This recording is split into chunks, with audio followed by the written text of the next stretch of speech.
जो आने वाला 12 का परीक्षा होगा, आप इससे बेहतर अंक प्राप्त करें ताकि आपका नाम रोशन हो, आपके माता पिता का नाम रोशन हो और इस विद्यालय के समस्त टीचर और विद्यालय का नाम रोशन हो।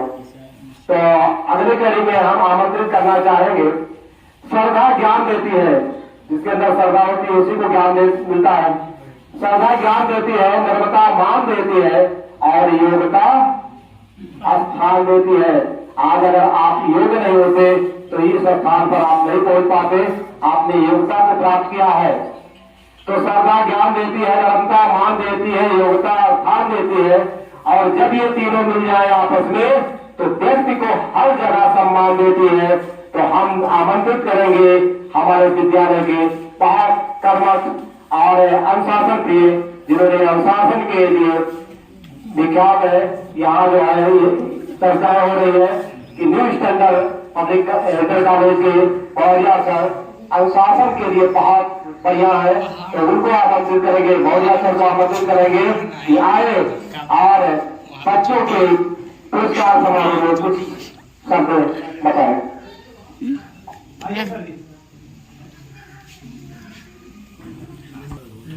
सभी अभिभावक बंधु एवं हमारे विद्यालय के सभी सम्मानित छात्र एवं छात्राएं,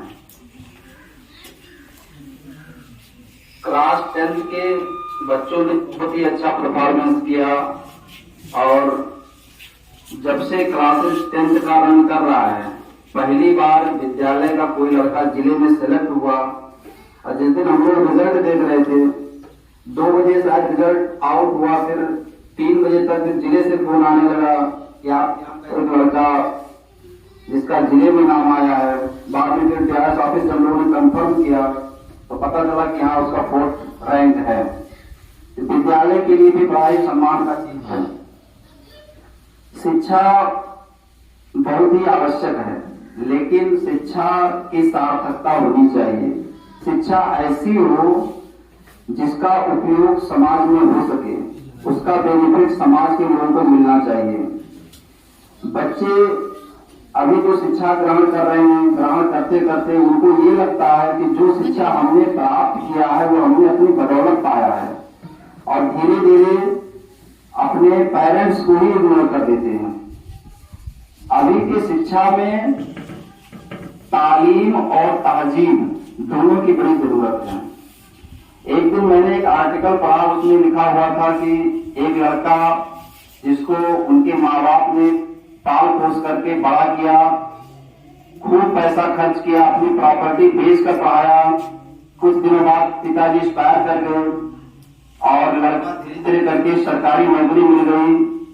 उसका डिमांड और बढ़ता गया, प्रतिभा अच्छी थी, विदेश में नौकरी मिल गई, लड़का अमेरिका चला गया, शिफ्ट हो गया, अच्छा खासा उसका फ्लैट हो गया, वहां पर रहना सहना शुरू हो गया। और उसकी जो माँ थी वो गांव में ही रहती थी। अब माँ थी बूढ़ी हो गई थी, बहुत परेशान रहती थी। गांव वाले फोन करते थे लड़के को कि अपने साथ अपनी माँ को भी लिए जाओ, वहीं पर रखो, यहाँ पर तो अकेले खाना पीना भी दुश्वार होता है। लड़के ने अपनी माँ को फोन किया, कहा कि ठीक है माँ, मैं जल्दी आ रहा हूँ और आपको फिर ला करके अमेरिका में हम लोग शिफ्ट हो जाएंगे।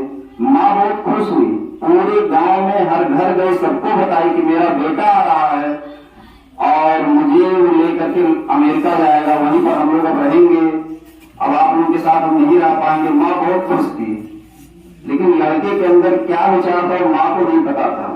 लड़का अमेरिका से घर आया, अपनी माँ से गले मिला, पैर छुआ, रात भर साथ में रहा। सुबह कहा माँ बहुत दिन हो गए आप छत पे नहीं गई हैं। उनको अपनी बाह में लेकर के छत पे गया और छत पर जाने में मुश्किल से 1-2 मिनट लगा होगा। छत के किनारे लेकर गया, वहां से माँ को ड्रॉप कर दिया, छोड़ दिया। माँ नीचे गिरती है, एक्सपायर कर जाती है। ये भी एक प्रकार की शिक्षा है।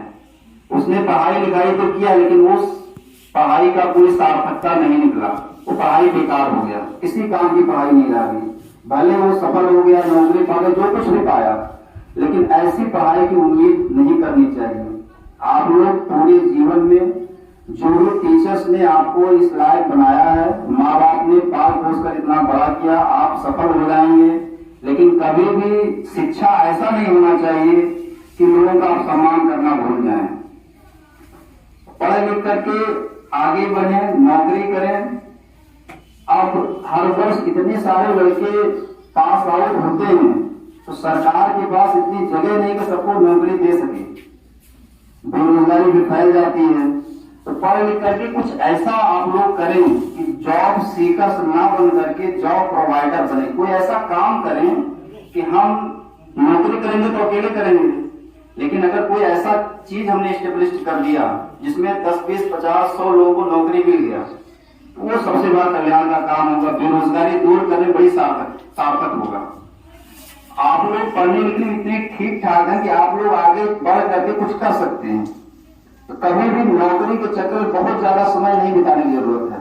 आगे बढ़े, अपने पास हुनर हो गया, कोई जानकारी हो गई, फिर ऐसा कोई चीज स्टेब्लिश करें जिससे आप लोगों को सर्विस दे सकें।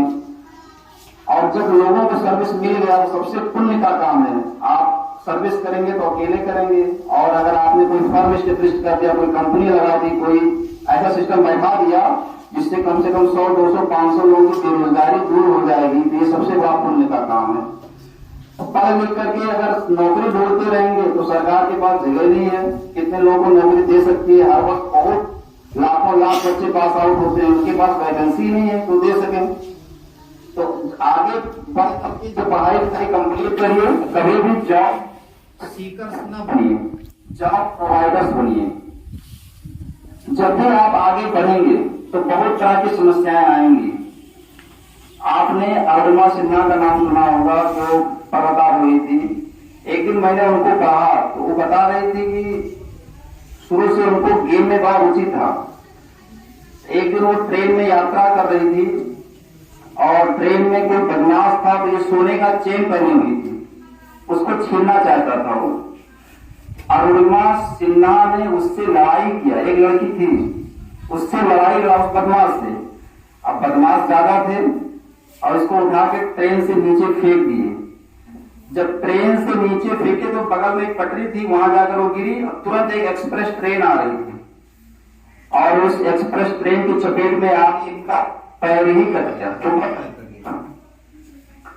अब रात का समय था, ये कहीं जा भी नहीं सकती थी, किसी को आवाज भी नहीं दे पा रही थी, रास्ते में पड़ी थी, अंधेरी रात थी। अब इनके पास कोई आइडियाज भी नहीं था, मोबाइल का जमाना नहीं था किसी को फोन किया जा सके, पड़ी रह गई। अरुणिमा बता रही थी कि हमको ऐसा लग रहा था कि कोई कीड़े जो होते लाइन पे रहते हैं, चूहे हो, ऐसा कोई जानवर आकर हमको काट रहा है, कुतर रहा पैर को, हिम्मत नहीं आ रही। और सुबह होते होते काफी समय तक हमको होश था, बाद में बेहोश हो गए।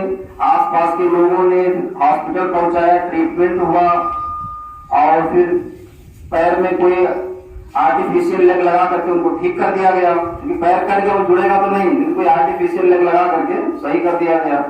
लेकिन एक जोश था, कुछ करेंगे, एक आगे बढ़ने की जज्बा थी, करेंगे और ऐसा काम करेंगे जिससे नाम रोशन हो, माँ बाप का नाम रोशन हो, इतिहास के स्वर्णिम अक्षरों में हमारा नाम अंकित हो। ये एक सोच थी। लोग जरा सा बीमार हो जाए सब कुछ भूल जाते हैं, जरा सा बीमारी आ गई कुछ भी नहीं करना चाहते हैं। आप एक बार सोच कर देखिए, जिसका पैर कट गया होगा उसके अंदर उत्साह इतना ज्यादा था कि हमको कुछ करना है। जब उन्होंने डॉक्टर से कहा कि हमको जल्दी ट्रीटमेंट करवाइए, सब ठीक ठाक हो जाए और मुझे माउंट एवरेस्ट को फतेह करना है, माउंट एवरेस्ट पे चढ़ना है, वो सरल टारगेट नहीं था, बहुत टफ टारगेट था। पैर कट गया और उसका टारगेट था कि माउंट एवरेस्ट हमको फतह करना, माउंट एवरेस्ट पे जाना है। डॉक्टर ने कहा कभी नहीं हो सकता है। जिस कॉलेज में सीखने के लिए गई, कॉलेज के टीचरों ने भी मना किया कि नहीं, कभी नहीं हो सकता है, जैसे जाओगी ऑपरेशन हुआ है, ब्लीडिंग शुरू हो जाएगा, ऑपरेशन हो जाओगी। लेकिन अरुणिमा के पास इतना जोश था, बलिदान करने की इच्छा थी, प्रबल थी कि हमको आगे बढ़ना है, माँ बाप के लिए, समाज में उन लड़कियों के लिए हमको काम करना है जो घर में ही बिजी रह जाती हैं, आगे बढ़ नहीं पाती हैं।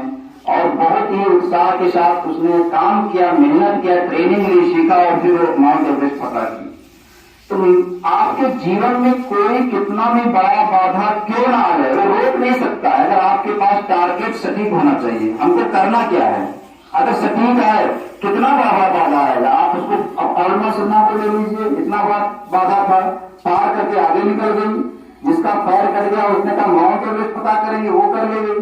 आप भी कर सकते हैं, अपना एक टारगेट निश्चित करिए और टारगेट निश्चित करने के बाद उस पर काम करिए।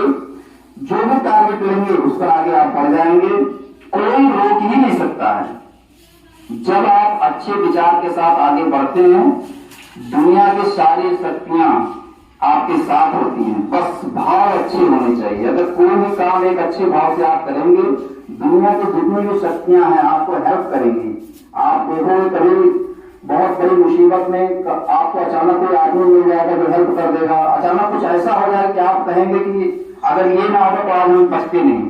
तो दुनिया की सारी शक्तियां आपके साथ हमेशा रन करती हैं, चलती रहती हैं, जो आपके लिए अच्छा करना चाहती हैं।